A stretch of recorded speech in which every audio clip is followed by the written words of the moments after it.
සංසාරය ගැන දන්නවනේ. පින්වත්නි, මෙහි තමයි ඔක්කොම සාධාරණය. නිරේ සාධාරණයක් නැහැ.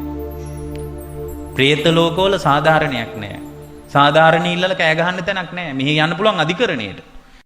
ඒත් බැරි නම් ශ්‍රේෂ්ඨාධිකරණයට යන්න පුළුවන්. ඒත් බැරි නම් මොකක් හරි ක්‍රමයකට පුළුවන්. තිරිසන් ලෝකයේ සාධාරණේ බලාපොරොත්තු වෙන්න බෑ. පින්වත්නි, හාවිකුත් සිංහයෙකුත් අතර මොන සාධාරණයක්ද?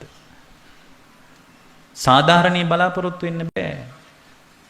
මම දැක්කා පහුගිය කාලේ අර ගෝරිල්ලෙක් වගේ සතෙක් කූඩු කරලා ඉන්නකොට එකට ළමයෙක් වැටෙනවා. දැන් මාස කිහිපයකට කලින්. ඒ ළමයා වැටුනාම මේ සතා ඒ ළමයා හිට මෙහෙට ඇදගෙන යනකොට ඒ ළමයා කෑ ගහනවා. ඒ ළමයා බේරගන්න කියලා හිතාගෙන මේ සතාට වෙඩි තියනවා. ඒතර වෙඩි තිබ්බම මේ සතා වෙඩි කාගෙන මැරෙනවා. ඒ සතා වෙනුවෙන් කවුරුවත් සාධාරණ ඉල්ලුවද? ඉල්ලන්න කෙනෙක් නැහැ. තිරිසන් ලෝකෙ එහෙමයි. දැන් මේ තිරිසන් සතාව කැලෙන් අල්ලගෙන ඇවිල්ලා කූඩු කරේ කවුද? කූඩු කළෙත් ඒ මිනිස්සුම තමයි.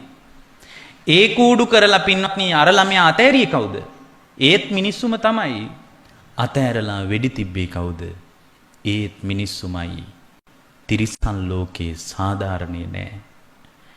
ධර්මයේ නැති සමාජයක්, ධර්මයේ දන්නේ නැති කෙනෙක් යන තැන ගන්න දන්නේ නැහැ. හැබැයි ධර්මයෙන් අපිට බලලා යන තැනක් ගැන අදහස් කරගන්න පුළුවන්.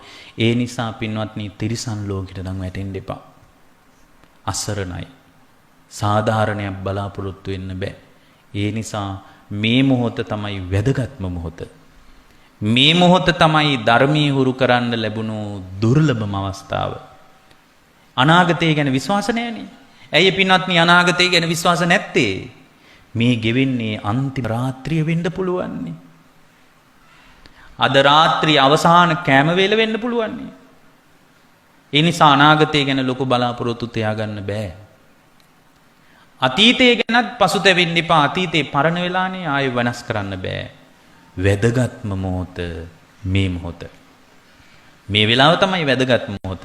ඒ නිසා පින්වත්නි, වැරහැලි ඇඳගෙන හරි කමක් නැහැ. එදා වේල කණ්ඩ නැතුව හරි කමක් නැහැ. ධර්මී හුරු කරන්න. පින්වත්නි, අද තරුණයෝ අතරත් හොඳට අඳින්න තමයි බලන්නේ. හොඳට කොණ්ඩේ හදාගන්න බලන්නේ. හොඳට අඳින්න බලනවා. පින්වත්නි, කිලිටි වෙච්ච හිතක් නම් තියෙන්නේ. නොකිලිටි ඇඳුම් ඇඳාට ඒ ජීවිතේ පිරිසුදු නෑ. නිකැලැල් වෙන්නේ නෑ. සිදුරු සහිතයි ඒ ජීවිතේ. පින්වත්නි, වැරහැලි ඇඳගෙන හරි කමක් නෑ. නොකිලිටි හදවතක් තියෙනවා නම් භාග්‍යවතුන් වහන්සේ ප්‍රශංසා කරනවා. එහෙම ජීවිතයකට ඔය තියෙන එකක් ඇඳගෙන තියෙන දෙයක් කාලා පුළුවන් විදියට ධර්මී හුරු කරන්න.